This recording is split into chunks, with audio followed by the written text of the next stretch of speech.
मु सत्य एवं सदाचारर प्रतीक भक्ति। मु सत्यव्रत एवं सदाचारी आभूषण पूजा। भगवान सूर्यंक वरदानरु प्राप्त निया पिंडुला को उग्र समुद्र को फिंगी दिए। समुद्र स्पर्शरु जन्मित उग्र पुत्र सिंधु को देखि इंद्र भयभीत हो जाती। शुक्राचार्य सिंधु को नीति ज्ञानर शिक्षा दियंती। आउ सेपटे सिंधु प्रति भयभीत देवराज इंद्र निज भाई सूर्यंक पाखरे प्रकट हुई तांको कुहंती, भ्राता सूर्य देव, ए दुष्ट सिंधु दैत्य तुमको प्रार्थना करुछि, तुमठु वरदान प्राप्त करी ये संसार पाई गोटे संकट पालटि जीवो। सूर्याय नमः। ओं भास्कराय नमः। ओं सूर्यदेवाय नमः। ओं तपनाय नमः। भ्राता सूर्य देव नमः। ओं प्रणाम देवराज। नमः। ना सूर्य देव ना भ्राता, संसार पाई मु देवराज, किंतु तुम पाई केवल भाई। भाई तो अवश्य देवराज, किंतु मर्यादा एवं सम्मान दृष्टि आपण को सम्मान करने मोर परम कर्तव्य। कहतु कि आज्ञा अछि? भ्राता सूर्य, से दुष्टर घोषणा तो तुम्हें शुणी सारिच। तुम वरदान प्राप्त करी से पृथ्वी और स्वर्ग पाई संकट पालटि जीव। मु तुमको एतिकी कहबाकू चाहूची जे तुम्हें से दुष्ट को वरदान दियोनी। मु तो कर्तव्य पथर पथिक देवराज, ना मु काहारी कार्य हस्तक्षेप करे आउ ना मते अन्यर हस्तक्षेप निज कार्य भल लगे। ए प्रश्न हस्तक्षेपर नुहे भ्राता, ये संसारर मंगल एवं जनहितर प्रश्न। मु जानिछि देवराज, मु जानिछि जे संसारर मंगल आउ जनहितठु अधिक आपणको निज स्वर्गर चिंता।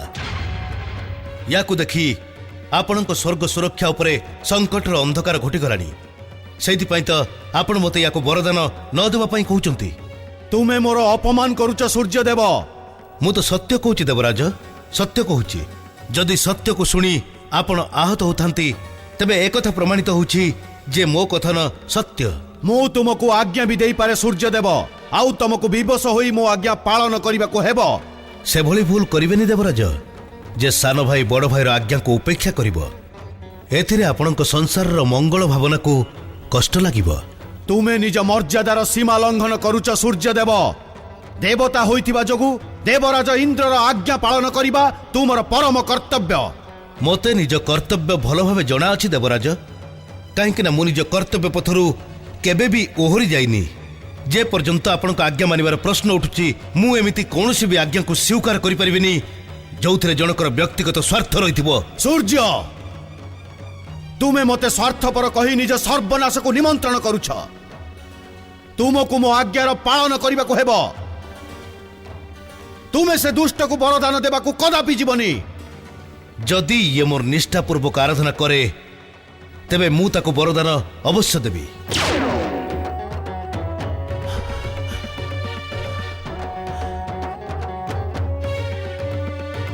देवराज इंद्र को उपेक्षा करी तुमे उचित करिना हो सूर्य देव। समय आसिले यार दंड मु तुमको अवश्य देबी।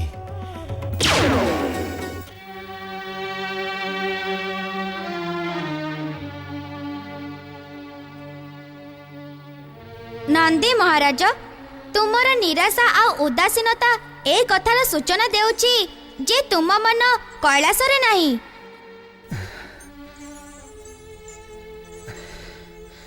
ना ना मयूरेश्वर, सेमिति किछि कथा नाही। ताहले केमिति कथा अछि नंदी महाराज? अच्छा गोटे कथा कुह तो। गौरी पुत्र श्री गणेश आउ भ्राता कार्तिकेयଙ୍କ मिलन निश्चिंत आनंदमय होइतिबो। माता पार्वती भी दीर्घ समय परे भ्राता कार्तिकेय को देखि अत्यंत प्रसन्न हो जाइथिबे ना। हाँ मयूरेश्वर, से दृश्य अत्यंत आनंददायक थिला। दुई भाई कोलाकोली हेउथिले। माता पार्वती तो कुमार कार्तिकेय को जागुड़ी धरिले। अजा आईଙ୍କ खुशीर तो कलना करी हेउ नथिला। आ सत कथा हला मोर भी इच्छा हेउथिला ଯେ ସବୁଦିନ ମୁଁ ସେଇଠି ରହନ୍ତି। ତାଙ୍କ ଭିତରୁ କାହାର ବି ମୋ କଥା ସ୍ମରଣ ହେଲାନି ନା ନନ୍ଦୀ ମହାରାଜ। ତାଙ୍କ ଭିତରୁ କେହି ବି ମତେ ଭେଟିବାକୁ ଇଚ୍ଛୁକ ନଥିଲେ। କିନ୍ତୁ ତୁମେ ଏଠି ପହଞ୍ଚି ସାରିଛ ଏ କଥା ଶୁଣି ମୟୂରେଶ୍ୱର ମୋ ପ୍ରସନ୍ନତାର ସୀମା ରହିଲାନି। ମୁଁ ଦୌଡ଼ି ଦୌଡ଼ି ହିମାଚଳ ଛାଡ଼ି କୈଳାସ ଚାଲି ଆସିଲି। एकथा तो तमे मते प्रसन्न करबा पई कहूच। टिके पूर्वरु तो तमे कहउतला तुम इच्छा भी सदा सर्वदा पई हिमाचल महल रे रहि जिबा पई थिला। आ एबे कहूच जे मो ना सुनिबा मात्रे ही तमे दौड़ी दौड़ी चली आसिला। मु सत्य कहूची मयूरेश्वर। मते प्रसन्न करिबार वृथा प्रयास करो नाही।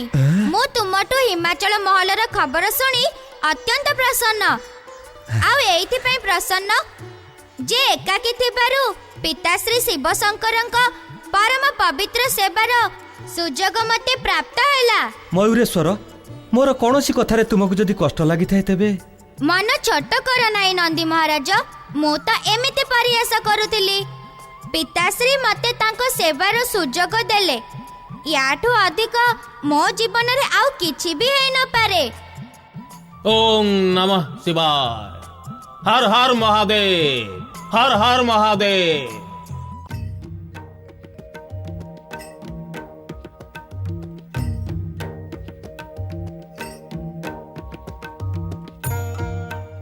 ओम नमः शिवाय। देवादिदेव महादेव आपण को तो ये संसार कौन भी घटना अजଣା होई रहनी। आपण केउ घटनार उल्लेख करूछंती दैत्यगुरु? उग्रपुत्र सिंधु दैत्यर प्रकट हेबार दृश्य आपण निज ध्यान रे प्रत्यक्ष रूप से देखिथिबे। से दुष्ट दैत्यर दुष्टामी देखंतु शिवशंकर। किभଳି दुष्टामी दैत्यगुरु? देवादिदेव से दुष्ट निज गुरुंक आदेशर उपेक्षा करी आपण को आराधना करबा अस्वीकार करदेला। आउ से सही सूर्यदेव को आराधना करने को चाहूँगी जी ता माता को अभिशाप दे ता शरीर अग्निमय कर देइथिले। दैत्यगुरु शुक्राचार्य जदि सिंधु दैत्यर श्रद्धा अदितिपुत्र सूर्यंकठारे अछि तेबे रहिथाउ ना। केमिति छाड़ीदेवी भोलानाथ। से निज गुरु को अपमानित करिछि। शिव आराधना को आड़े देइछि। तार औद्धत्य को आपण दंड दियंतु। यही प्रार्थना नहीं मु आपण को सेवारे उपस्थित होइछि।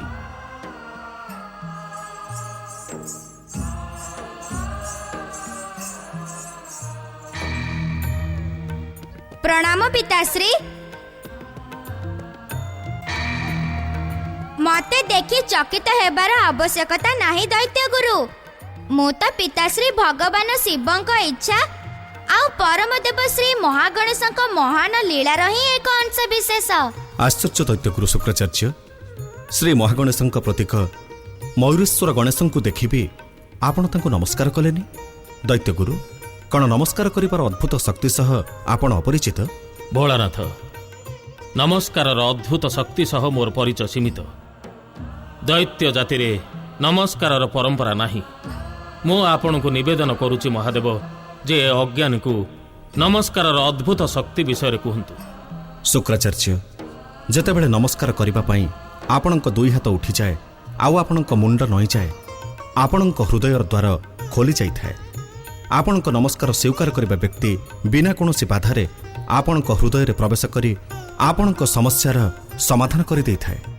अर्थात दैत्यगुरु ए मुहूर्त रे आपण जो समस्या नै कैलाश रे उपस्थित होइछन्ती तार समाधान भी मयूरेश्वर गणेश ही करिवे। आपण तांको संपूर्ण भक्ति सहकारे नमस्कार करंतु।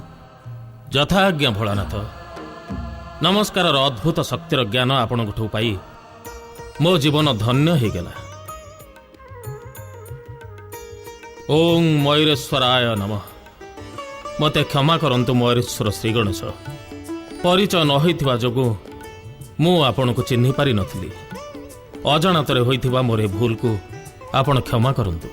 आपण जानि नथिले मु मानि नउची किंतु एते भी अजणा नथिले जे परमदेव श्री महागणेशंक प्रतीक स्वरूप को देखि भी आपण चिन्हि पारि नथिबे। तथापि भी मु आपण को सत हृदय रे क्षमा करूची। आउ आपण को भरोसा दउची जे पाप कुंभ पूर्ण हेबा परे सिंधु दैत्यर सर्वनाश अवश्य हबा। मयूरेश्वर श्री गणेश आपण को कृपावाणी श्रवण करी सिंधु दैत्य प्रति ମୋ ମନରେ ଉଠୁଥିବା ପ୍ରତିଶୋଧର ଭାବନା ଶାନ୍ତ ହୋଇଗଲା। ମୁଁ ଆପଣଙ୍କୁ ସତ୍ ହୃଦୟରେ ଧନ୍ୟବାଦ ଦେଉଛି। ଆପଣଙ୍କର ଜୟ ହେଉ। ଭୋଳାନାଥ, ଯଦି ଆପଣ ଆଜ୍ଞା ଦିଅନ୍ତି ତେବେ ମୁଁ ଆଉ ଗୋଟିଏ ନିବେଦନ କରିବାକୁ ଚାହୁଁଛି। ଅବଶ୍ୟ। ଆପଣ ନିଜ ଆରାଧନା କରୁଥିବା ପାତାଳବସୀ ଅସୁର ଦେବାନ୍ତକ ଆଉ ନରାନ୍ତକ ଉପରେ କୃପା କରନ୍ତୁ। ତାଙ୍କୁ ଆପଣ ବରଦାନ ଦେଇ ଅନୁଗୃହୀତ କରନ୍ତୁ। କେଜାଣି କାହିଁକି ମୋତେ ଏମିତି ପ୍ରତ୍ୟୟ ହେଉଛି ଆପଣ ଦୈତ୍ୟଗୁରୁ ଶୁକ୍ରାଚାର୍ଯ୍ୟ ନୁହନ୍ତି, ବରଂ ରାଜନୀତିର ସର୍ବୋଚ୍ଚ ଶିଖରରେ ବସିଥିବା ଜଣେ ରାଜା, ଯିଏ ରାଜନୈତିକ କ୍ଷେତ୍ରରେ ବିଜୟ ପାଇବା ପାଇଁ ନିଜ ପୋଷା ଖେଳି ଚାଲିଥାଏ। ମୁଁ କିଛି ବୁଝିପାରିଲିନି ମହାଦେବ। ଗୋଟିଏ ପଟେ ଆପଣ ସିନ୍ଧୁ ଦୈତ୍ୟର ସର୍ବନାଶ କରିବାକୁ ଚାହାନ୍ତି, ଆଉ ଅନ୍ୟପଟରେ ନରାନ୍ତକ ଆଉ ଦେବାନ୍ତକକୁ ଉଦ୍ଧାର କରିବାକୁ ବି ଚାହାନ୍ତି। ଦୈତ୍ୟଗୁରୁ ଜଣେ ଗୁରୁଙ୍କ ପାଇଁ ତାଙ୍କ ସବୁ ଶିଷ୍ୟ ସମାନ ହେବା ଉଚିତ। ଶିବଶଙ୍କର, ଆପଣଙ୍କର ଆରାଧନା ଆଡ଼େଇ ଦେବା ଯୋଗୁଁ ହିଁ ସିନ୍ଧୁ ଦୈତ୍ୟ ମୋ କ୍ରୋଧର ଭାଜନ ହୋଇଯାଇଛି। ଯେଉଁ ଯାଇ ଦେବାନ୍ତକ ଆଉ ନରାନ୍ତକଙ୍କ ପ୍ରଶ୍ନ ଏବେ ଦେବାନ୍ତକ ଆଉ ନରାନ୍ତକକୁ ଦୀର୍ଘ ସମୟ ପର୍ଯ୍ୟନ୍ତ ତପସ୍ୟା କରିବାକୁ ହେବ, କାହିଁକି ନା ତାଙ୍କୁ ବିଗତ ଦୁଷ୍କର୍ମରୁ ମୁକ୍ତିପ୍ରାପ୍ତ କରିବାକୁ ସମୟ ଲାଗିବ। ଦୈତ୍ୟଗୁରୁ ସ୍ୱର୍ଣ୍ଣକୁ ଅଗ୍ନିରେ ପକାଇବା ପରେ ଯାଇ ତାହା ଆଭୂଷଣର ଯୋଗ୍ୟ ହୋଇପାରିଥାଏ। ସେଥିପାଇଁ ଆପଣ ଧୈର୍ଯ୍ୟପୂର୍ବକ ପ୍ରତୀକ୍ଷା କରନ୍ତୁ। ଯଥାଜ୍ଞା ଭୋଳାନାଥ। ଶ୍ରୀ ମହାଗଣେଶଙ୍କ କୃପାରୁ ଆପଣଙ୍କର ଉଭୟ ମନୋକାମନା ଅବଶ୍ୟ ସଫଳ ହେବ। ଆପଣଙ୍କର ମଙ୍ଗଳ ହେଉ। ଓಂ ନମଃ ଶିବାୟ। ପିତାଶ୍ରୀ, ଆପଣ କ'ଣ ନିଜେ ଆପଣଙ୍କ ପରମ ଭକ୍ତ ଶୁକ୍ରାଚାର୍ଯ୍ୟଙ୍କ ଇଚ୍ଛାକୁ ପୂର୍ଣ୍ଣ କରିପାରି ନଥାନ୍ତେ? ଆପଣଙ୍କର ଏ କାର୍ଯ୍ୟକୁ ଶ୍ରୀ ମହାଗଣେଶଙ୍କ କୃପା ଉପରେ କାହିଁକି ଛାଡ଼ିଦେଲେ? ମୟୂରେଶ୍ୱର, ମୋ ମୁହଁରୁ ଅସତ୍ୟ ବଚନ କେବେ ବି ବାହାରି ନଥାଏ। ଭବିଷ୍ୟତରେ ଯାହା ଘଟିବାର ଅଛି ତାହା ବର୍ତ୍ତମାନ ମୋ ମୁହଁରୁ ବାହାରି ସାରିଛି। ଆଉ ଯାହା କିଛି ବି ହେବ ଶ୍ରୀ ମହାଗଣେଶଙ୍କ କୃପା ଆଉ ତାଙ୍କ ଇଚ୍ଛାଶକ୍ତି ଦ୍ୱାରା ହିଁ ହେବ। ଆଉ ତାର ମାଧ୍ୟମ ଶ୍ରୀ ମହାଗଣେଶଙ୍କ 3 ଅବତାର ହେବେ। ପିତାଶ୍ରୀଙ୍କ ବଚନ ଉପରେ ବିଶ୍ୱାସ ରଖ ନନ୍ଦୀ ମହାରାଜ। ଯାହା ବି କିଛି ହବ ତାହା ତାଙ୍କ ବଚନ ଅନୁସାରେ ହିଁ ହବ। ମୋ ଜନ୍ମକୁ ଅଭିଶପ୍ତ କରିଥିବା ସୂର୍ଯ୍ୟଦେବ ମୋତେ ଦର୍ଶନ ଦିଅନ୍ତୁ। ମୋତେ କୁହନ୍ତୁ ଯେ ମୁଁ ମୋ ନିଜକୁ ସର୍ବଶକ୍ତି ସମ୍ପନ୍ନ ଦୈତ୍ୟ ଶକ୍ତିର ପ୍ରତୀକ କେମିତି କରିବି? ଅଭିଶପ୍ତ ହେଲେ ବି ମୁଁ ଜାଣେ ଆପଣ ମୋ ଜନ୍ମଦାତା ସୂର୍ଯ୍ୟଦେବ। ମୋତେ ଦର୍ଶନ ଦିଅନ୍ତୁ ସୂର୍ଯ୍ୟଦେବ, ମୋତେ ଦର୍ଶନ ଦିଅନ୍ତୁ, ମୋତେ ଦର୍ଶନ ଦିଅନ୍ତୁ ସୂର୍ଯ୍ୟଦେବ, ମୋତେ ଦର୍ଶନ ଦିଅନ୍ତୁ, ମୋତେ ଦର୍ଶନ ଦିଅନ୍ତୁ ସୂର୍ଯ୍ୟଦେବ, ମୋତେ ଦର୍ଶନ ଦିଅନ୍ତୁ। ବତ୍ସ ସିନ୍ଧୁ, ତମେ ସତ୍ ହୃଦୟରେ ମୋତେ ଡାକିଛ। ସେଥିପାଇଁ ମୁଁ ତୁମ ମାତାଙ୍କ ଅପରାଧ ଆଉ ବିଗତର ସେ କଥା ସବୁ ଭୁଲି ଏଠି ପ୍ରକଟ ହେଇଛି। ଦେବ ଦେବେଶ୍ୱର ଭଗବାନ ସୂର୍ଯ୍ୟଦେବଙ୍କର ଜୟ। ବିଶ୍ୱରଞ୍ଜନ ଭଗବାନ ସୂର୍ଯ୍ୟଦେବଙ୍କର ଜୟ। ସିନ୍ଧୁ, ମୋ ଭ୍ରାତା ଦେବରାଜ ଇନ୍ଦ୍ର ମୋତେ ଆହ୍ୱାନ କରିଛନ୍ତି ଯେ ମୋ ବରଦାନ ପାଇବା ସତ୍ତ୍ୱେ ବି ତମେ ସ୍ୱର୍ଗ ବିଜୟ କରିପାରିବନି। ଭ୍ରାତା ଇନ୍ଦ୍ର ନିଜର ବିଶାଳ ଦେବସେନା ସହିତ ଯୁଦ୍ଧରେ ପରାସ୍ତ କରି ତୁମକୁ ବଧ କରିବେ। ସୂର୍ଯ୍ୟଦେବ, ଆପଣଙ୍କ ବରଦାନର ଶକ୍ତି ଲାଭ କରି ମୁଁ ସେ ଇନ୍ଦ୍ରର ଅହଙ୍କାରକୁ ଖଣ୍ଡନ କରିଦେବି। ମୋର ପରାକ୍ରମୀ ଏବଂ ବରପ୍ରାପ୍ତ ଶକ୍ତି ଆଗରେ ଇନ୍ଦ୍ରକୁ ପରାଜୟ ସ୍ୱୀକାର କରିବାକୁ ହିଁ ପଡ଼ିବ। ମୋର ତୁମ ଶକ୍ତି ଉପରେ ବିଶ୍ୱାସ ଅଛି ସିନ୍ଧୁ, କିନ୍ତୁ ଶକ୍ତିର ଦୁରୁପଯୋଗ ମୋର ପସନ୍ଦ ନୁହଁ। ଯଦି ମୋଠୁ ବରଦାନ ପାଇ ତୁମେ ତୁମର ଶକ୍ତି ଦୁରୁପଯୋଗ ନ କରିବାର ବଚନ ଦିଅ, ତେବେ ମୁଁ ତୁମକୁ ପରାମର୍ଶ ଦେଇପାରେ।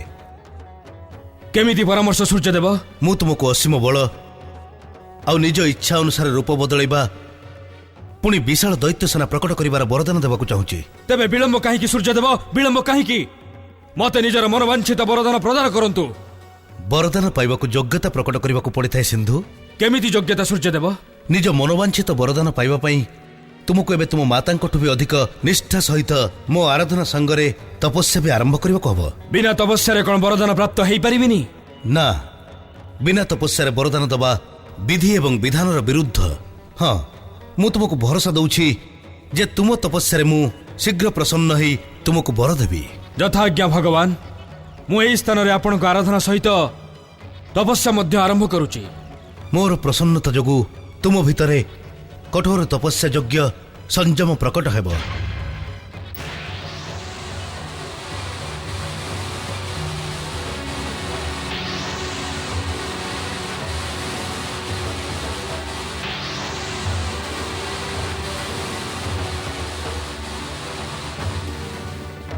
ଏବେ ତୁମର ଆକାର ତପସ୍ୟା ଯୋଗ୍ୟ ହେଇଗଲା। ତୁମର ମଙ୍ଗଳ ହଉ ବତ୍ସ, ତୁମର ମଙ୍ଗଳ ହଉ। ओं सूर्यदेवाय नमः। ओं भुवनेश्वराय नमः। ओं विश्वरंजनाय नमः। ओम नमः शिवाय। ओम नमः शिवाय। ओम नमः शिवाय। देवांतक नरांतक काहेकि वृथा परिश्रम करूछ? शुक्राचार्य तुमको शिव आराधना रे परामर्श दैछंती, किंतु एते दीर्घ तपस्या करिबा सत्वे भी तांको आराध्य शिव शंकर तुमको वरदान दबा पई प्रकट हेले नहीं। बंद करे शिव आराधना। शिवाय। तुमे दुहे परम पिता ब्रह्मा का आराधना करो। से मोर परम पिता। जदि तुमे तांको आराधना करिबो तेबे मु तांको ठारो तुमर इप्सित वर प्रदान कराइबी। ओम नमः तिनी तारक पुत्र तारकाक्ष, कमलाक्ष एवं विद्युन्माली ब्रह्मदेवଙ୍କଠୁ त्रिपुरार वर प्राप्त होइछंती। से तिनी जण संसारर सर्वश्रेष्ठ सुख भोग करूछंती। तुमे दुहे भी ब्रह्मांकर आराधना कर। ब्रह्मांकर आराधना कर। देवांतक देवांतक नरांतक। दैत्य माता दिति, तुमे आमर दीर्घ वर्षर शिव तपस्या को खंडन करी बहुत बड़ अपराध करिछ। तुमे दैत्य माता नुह, दैत्यंकर शत्रु। हाँ शत्रु। ए अपराध पई आमे तुमको कदापि क्षमा करिबुनी दैत्य माता। मु तुमरा शुभ चिंतक। मु तुमको उचित परामर्श देबा पई ही एठिके आसीथिले। मो परामर्श मानि नेबारे ही तमरा मंगल हेबो। जदि तमे आमर शुभ चिंतक होई थांत तेबे आम तपस्या खंडन करि न थांत। मु तुमको इप्सित वर प्रदान कराइबाकु चाहूछि। शिव आराधना को त्याग करी तुमे परम पिता ब्रह्मांकर आराधना कर। नहीं, शिव आम असुरंक आराध्य। आमे तांक तपस्या कदापि त्याग करिबुनी। तुमको शिव आराधनार त्याग करिबाकु पड़िबो। एहा मोर आज्ञा। तुमे हमको आज्ञा दबाको किए? हाँ, जदि जीवित रहिबाकु चाहूथ तेबे चली जाओ एठो, नचेत आम क्रोध तमर सर्वनाश करिदब। हाँ, मूर्ख। कण तुमे दैत्य माता दितिर परम शक्ति सहित परिचित नुह?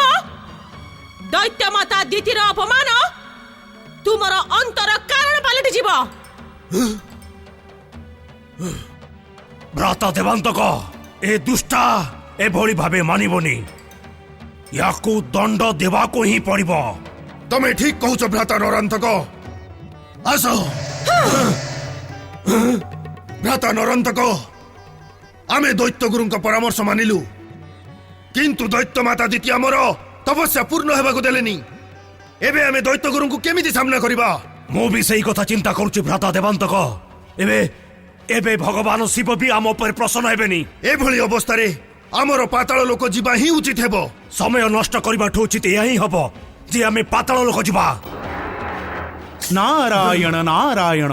पातालवासी देवांतक और नरांतक, तुमे दुहे एमिति दुखी होनी। तुम दुहिंक तपस्या खंडन करिबार दोषी दैत्य माता दिति तुमे दुहे नुह। एक कथा भगवान शिवंक भी अछपा नहीं। किए तमे आउ काहे कि हमको परामर्श दउछ?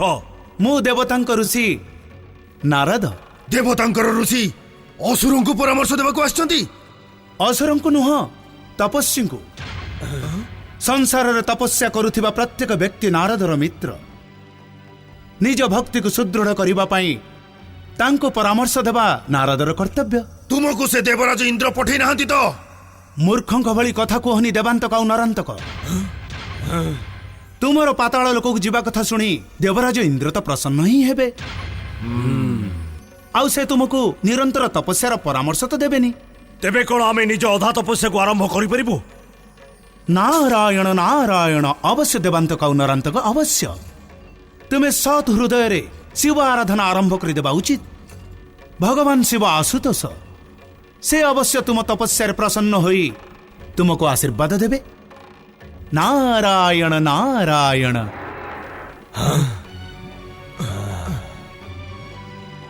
ଆଉ ବିଳମ୍ବ କରିବା ଉଚିତ ହେବ ନାହିଁ ଭ୍ରାତା ନରାନ୍ତକ। ଆମକୁ ଶୀଘ୍ର ପୁନଶ୍ଚ ଶିବ ଆରାଧନା ଆରମ୍ଭ କରିବାକୁ ହେବ।